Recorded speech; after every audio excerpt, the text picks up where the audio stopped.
I'm Delaney Knight. I'm a sophomore in high school, and I am a dancer. I like to play piano and ukulele, guitar, that kind of stuff. Who is Jesus is kind of a commonly asked question. I believe Jesus is the one-time sacrifice for our sins. He freed us from them, lets us go to heaven. He loves us unconditionally. I mean, that's who I believe Jesus is. To me personally, Jesus, he's comfort. He's like that one thing I know will always be by my side, no matter how many mistakes I make, no matter how many times I wander away. Like, I can trust he's always gonna be there to support me. I mean, I think like everyone struggles with Jesus.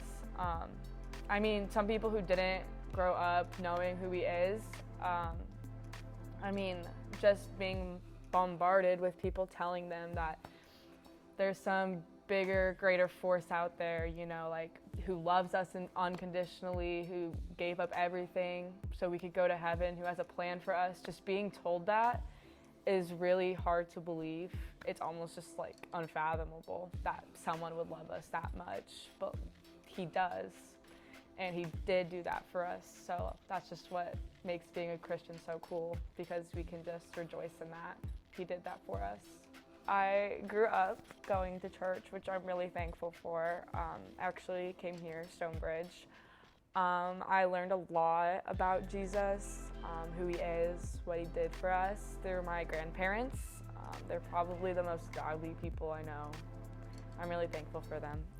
Anyways, I went to Elevate and Fusion throughout the years, and in 6th grade I was able to get baptized by Andrew Randolph, actually.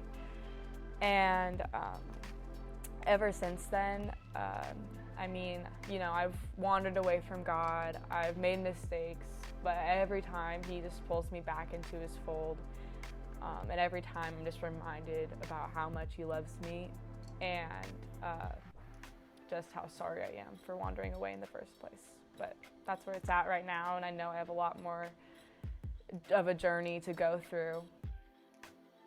I would encourage people to take the next step. Well, just by first off saying that that's scary. That's really frightening. You have to step outside of your comfort zone to just taking your next step with Jesus. The thing I definitely would do is just pray.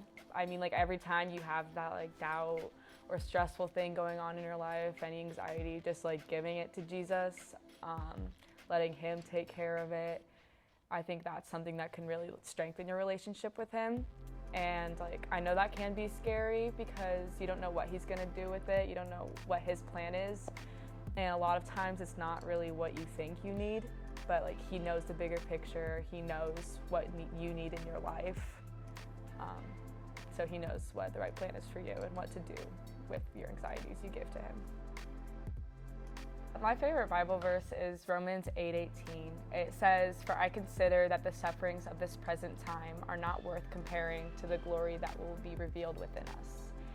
And this is definitely my favorite Bible verse because it just gives you hope, and you know that there's always something that God has in store for us, even if we can't see it right now. One thing I wish everyone knew is that they matter a lot. They matter to God. They matter to a lot of people down here. Just through the holiday times, remember that you're loved and you matter.